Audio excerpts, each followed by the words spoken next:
トラちゃんも参加する？参加するの？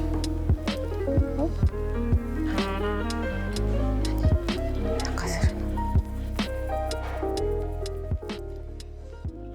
プロフィールフリーランスの雑誌のライターをしています。日本の雑誌のほとんどは女性誌に原稿を書いています。で、夫はフォトグラファーとビデオグラファーの仕事をしています。なのでビデオはいつも夫が撮影してくれています。どんな家庭に育ったか、父と母と弟の4人家族でした。東京生まれの東京育ちです。もうごく普通のお家でした。割としつけが厳しかった。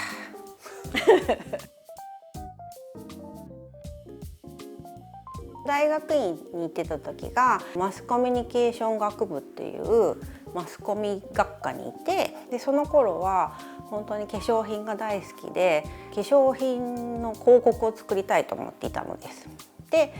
広告アドバタイジングの勉強したりしてたんですけど、ふと広告代理店に入っても化粧品の広告が作れるわけじゃないってことに途中で気づいたんですね。なんでだったらそういう雑誌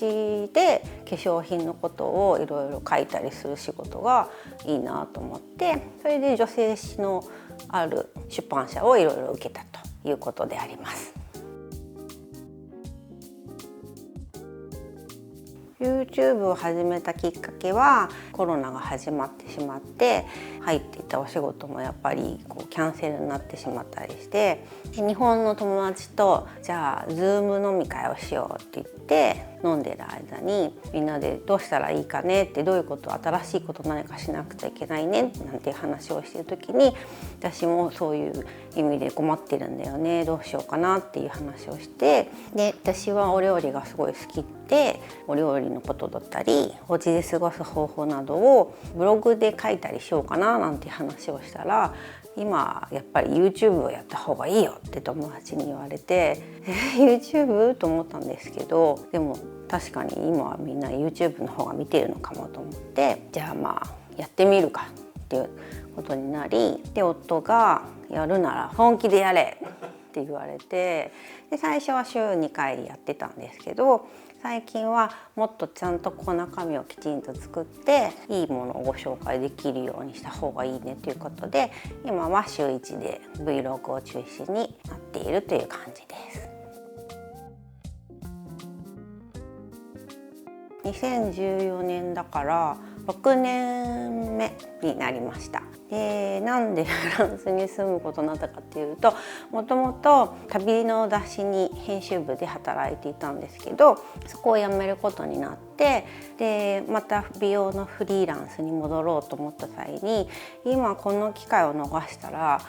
どこにももう行けないかもと思ったんですね。なんかフリーランスになっちゃったらまたお仕事断れないしなと思って、でその裸一揆なのでどっか他の国に長めの休暇に行きたいなと思い、じゃあ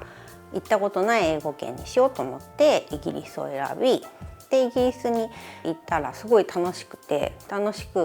なりすぎちゃって、でもイギリスはビザがすごい厳しいので、もうちょっとこれ以上いられないなと思い、じゃあ他のヨーロッパのどっかに行こうと思って、じゃあパリにしようかなっていう、ただそれだけで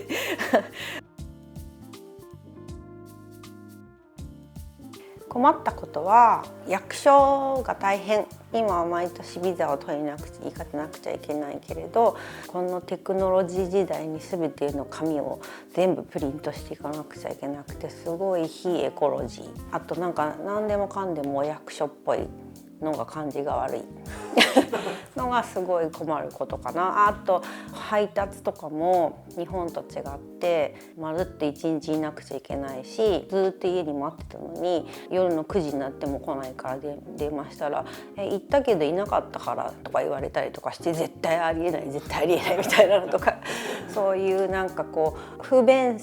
なとこがいっぱいあるのはまあちょっと困る時はある。でも慣れたね、そういうのにはね、慣れる。良かったことは自由なことかな。なんか日本にいると女の人はこう早く結婚しなさいとかで、結婚すると今度子供はとかそういうのあるし、あとすぐ年を聞かれる。なんかすぐに必ず年齢を確認して上か下かを判断するとか、そういう面倒くさいことがなくて、あとフランス人はみんな人のことを気にしないから自分の好きなように生活できるのがすごい楽だなと思っていて、自分の好きなことができる。医療費だって私去年なんか一回も病院に行ってないから分かんないでもまあセキュリティソシャルだけでも結構返ってくるよね。そんなに高くないと思うんだけど。そうね、ちゃんとこっちの保険に入っていれば日本とほとんど変わんないよね。ほとんど日本と変わんなくて、ミチュエルっていうそのプラスの保険、任意保険に入ってればもっと返ってくるんでしょ。全然もっと返ってくる。まあでもその分払わなきゃいけないけど。いません。あんま見ないよね。テーフアンとかぐらいかな。テーフアンとエムシスアーテそのやつに。洗濯物はパリは外で干しちゃダメなんです。窓の外とかに出すと景観を、汚すので外には干せないんです。でそれロンドンも一緒だった気がするから中でしか干せないんですけど、でもやっぱりヨーロッパ乾燥しているので、なんか日本のように中干しで匂うとかいう風にはあんまならないかな。フランス国内そんな行ってないね私たちね。でも南仏がやっぱり良かったね。そうね、この間のカンヌの辺りも良かったよね。あとバスクもいいね。バスクもすごい気に入っていて、バスクはフレンチバスクとスペインのバスクがあって、フレンチバスクでおすすめなのはサンジャンドリューズが私はすごい好き。ご飯も美味しいし、可愛い雑貨屋さんとかもあるし、うちの子供の椅子とか私が持ってるカゴバッグとかもそこで買いました。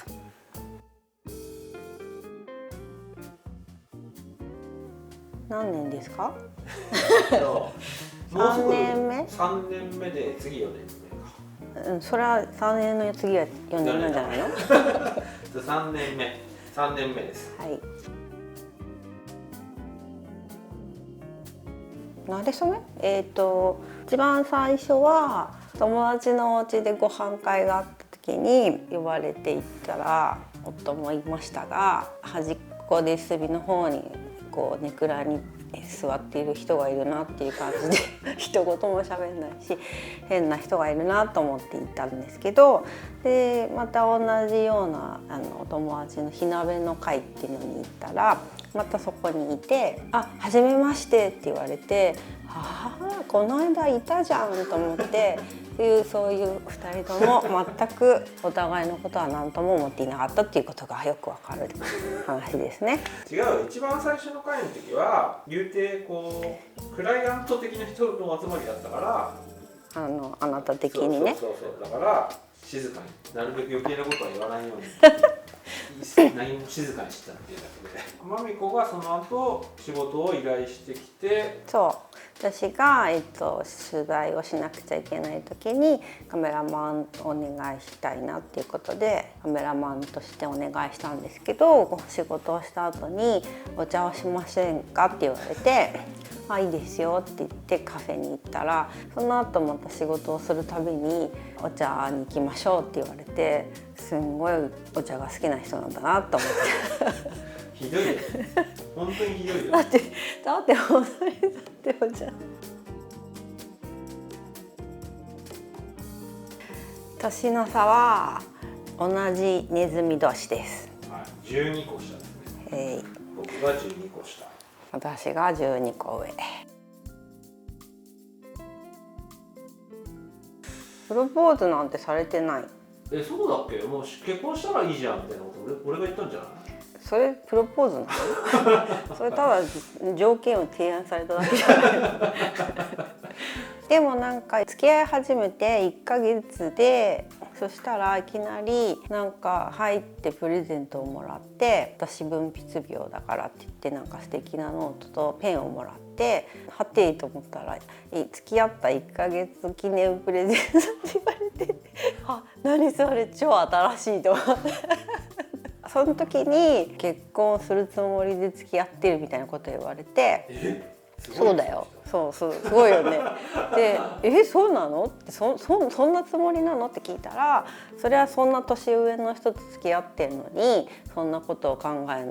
わけはありませんって言われて、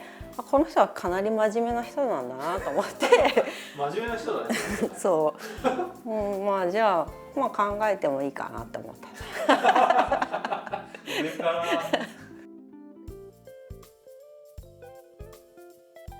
真面目なのはちょっと面倒くさい時があるけど思いやりがすごくあるところ。すごい言ったね今。初めて言われたよそんなこと。そうだってさ、すごい面倒見がいい。面倒見はすごい、すごい面倒を見る。そこかな。それだけそうひどい。俺だからやっぱマミコの真面目なところっていうか、フランス語で言うとフィデルがあるってやつよね。信頼関係をちゃんと築けるっていうところは、結婚をする上ではすごく大事なところだよね。なんか胃袋を掴んだんじゃないですかとか書いてたかっ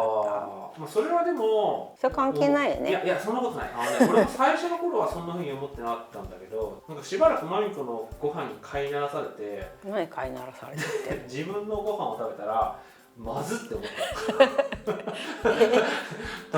たこれはもう戻れないなってちょっと思ったよね。そう。それは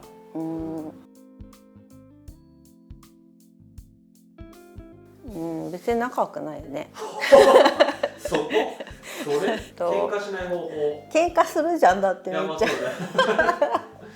でもなんか俺はなるべくムカついても笑う方向に持ってくっていうのは大事だな。そんなこといつされてんの？いや俺してるよ。なんかムカつくなと思っても笑いに変える。私が思ったのはね、YouTube を始めることだねそれ喧嘩の原因にもなるじゃん。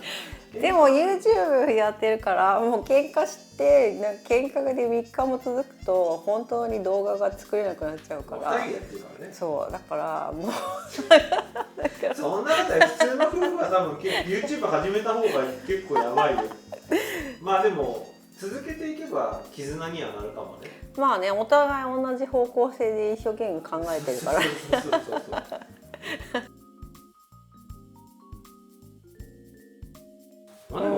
私の方が先に多分死ぬからそれはあんまり考えません。フランスはいつまでいるんだろうね。わかんないけど、だから自分たちの親とかがなんか具合が悪くなっちゃったりとかしたらちょっと考えるって感じかな。それ以外は別に帰る要素そんなにないよね。でも農家になりたい。それはあるけどね。田舎に行って畑とかをやって自給自足生活がしたい。僕はビラやりたいんだけどね。それこの間言って勝手にインスパイアされただけでしょ俺はずっとそうだって人の面倒見るの好きだからそっか。俺ホスピタリティの塊だからそうですね、だからでも威圧的なホスピタリティなんじゃないの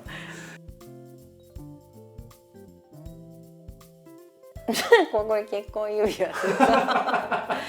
そしてボールチェーンじゃなくてこれはセルパンボエムっていうなんか鎖みたいな、これヘビのなんかなんだけど、でもほら見て曲がっちゃったの。楕円形になっちゃった抜けにくくなってよかったけどという一応結婚指輪であります。私はゴールドが好きで、特にピンクゴールドが好きで、夫はでも別にゴールドが好きじゃないし、まあ自分に似合うものを選ぼうということで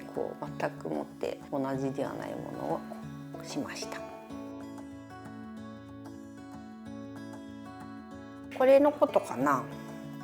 いつもよくしてるのはこっちで、夏とかはこっち。あとこれ2つしたりする時もある。でも結構2つするとバーンとしちゃうから、ほら最近は1つにしています。これは多分ピンクトパーズで、こっちはアクアマリンかな、わかんない。これは上野の御徒町のお店で買ったから、1つ4万4,000円だったところを2つで8万円に負けてもらう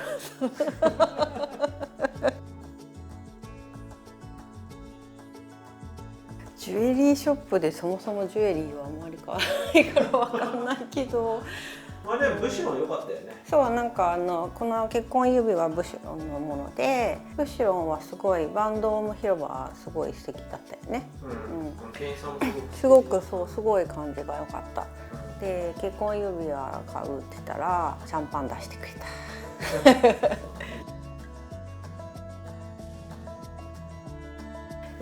最近一番よく着てるのがエンリカっていう日本の、お友達のデザイナーさんが作っている、お洋服で、オレンジ色のスカートとかミントグリーンのトップスとか、そういうのを動画で着てたものはみんなそのエンリカのお洋服で、ナチュラル素材から染めたりとかしていて、すごく色も綺麗だし、あと素材も良くてすごくおすすめです。概要欄に貼っておきます。はい。まあ一番安いからアロマゾーンのやつは結構使っているけれど、このアロマゾーンねとか、あとはでもこの薬局で買えるナチュラクティブっていうこのシリーズ、あとこのアルコファルマっていうエッセンシャルオイルの会社もよく使っている。はい。詳しくは概要欄。はい。ただ好きなものを集めているだけっていうではありますが、まあでも好きなものに統一感があるよね、割合ね。好きな色が結構決まっていて、モーブとか薄紫とか、それ一緒か、モーブと薄紫はねまあ、モーブが好きだし、薄いピンクとかベージュとか、そういうなんかちょっと曖昧な色が好きだから、そういう色を結構インテリアにも選んでいるかも。でもそれだけだとすごいぼやっとしちゃうから、ところどころ明るい色も入れているといえばいい。これとかは結構明るいもんね。だからなんかそんな感じで好きなものを集めて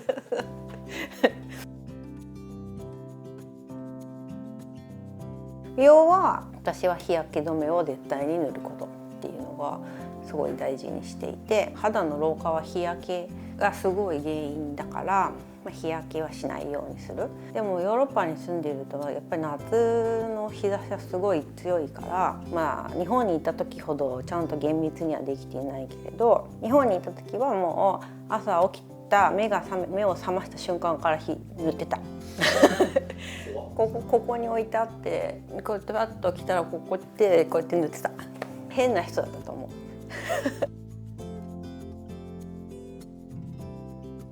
献立は考え方っていうのではやりましたけれど、基本的には一汁三菜にするようにしていて、でメインに合わせてお野菜の副菜を3品作るけれど、大概一応意識してるのはみんな同じ色にならないようにすることかな。やっぱり同じ色のもの似てきちゃうから、食べ物が。なんでおひたしがあるんだったらグリーンだから、じゃあ茶色いきのことかもあってもいいなとか、トマトがあってもいいなとか、きゅうりとかだったら緑と薄い黄色だから、じゃあもうちょっともうちょっとグリーンのほうれん草もいてもいいなとか、なんか質感と色が変わるものを選ぶようにしているかな。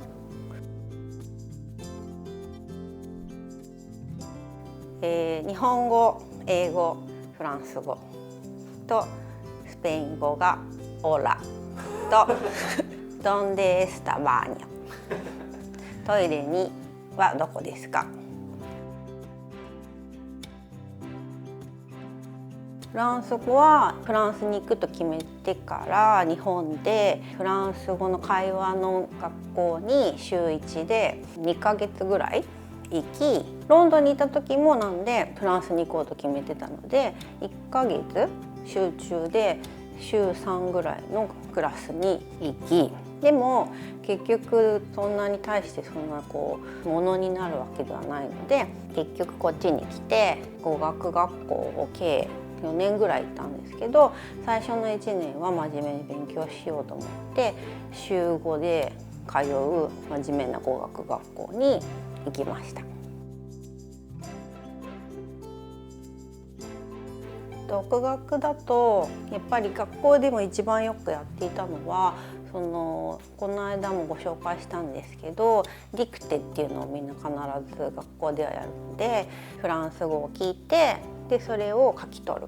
そうすると聞き取りの練習にもなるし書き取りの練習にもなる。でそれを私はさらにシャドーイングという聞いたやつのワンテンポ遅れて喋るっていうのをいつもやっていて、それをするとリスニングとスピーキ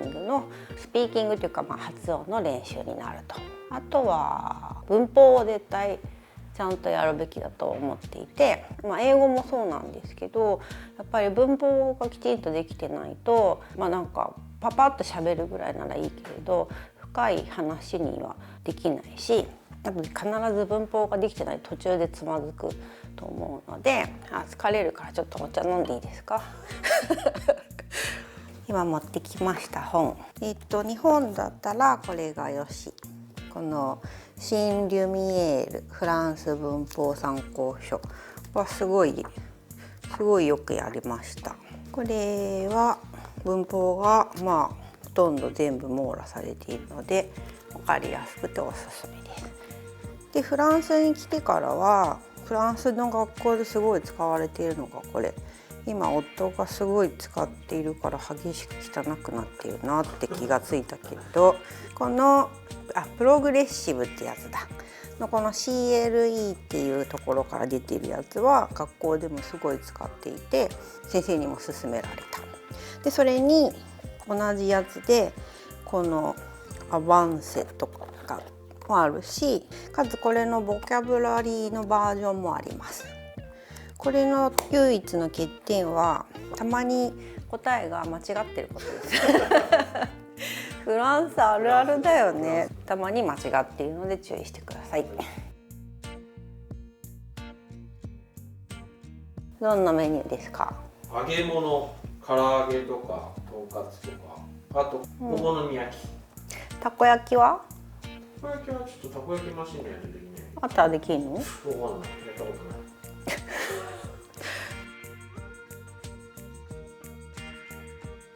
カメラはソニー使っていて、大体メインで使っているのは α7-3 と、あと旅行行ったりするときはちっちゃい方がいいので ZV-1 というコンデジを使ってます。カメラはそんな感じです。で編集ソフトは、ダヴィンチリゾルブのスチュジオを使ってますね。あの2匹は一緒に猫団子になってくれないので、寝てくるとトラのところにグイグイと割り込んでっていうか行って勝手に自分から猫団子を作りたいいやクルちゃんトラちゃんが人間だったんで。人間だったらね、クル子は私によく似てると思う。引っ込み思案だし、自分の機嫌がいい時じゃないとでそう自分の好きなことしかしないけど、トラちゃんはすごい社交的で甘えん坊でかつ人が好きだからそれは似てるよね、プーさんにね。俺じゃんあれわかんないけど、はいそんな感じでしたが、はい、たくさん質問いただいてありがとうございました。また何か気になる点があったら声掛けくださいじゃあまた次回に。では、ロキチンでした。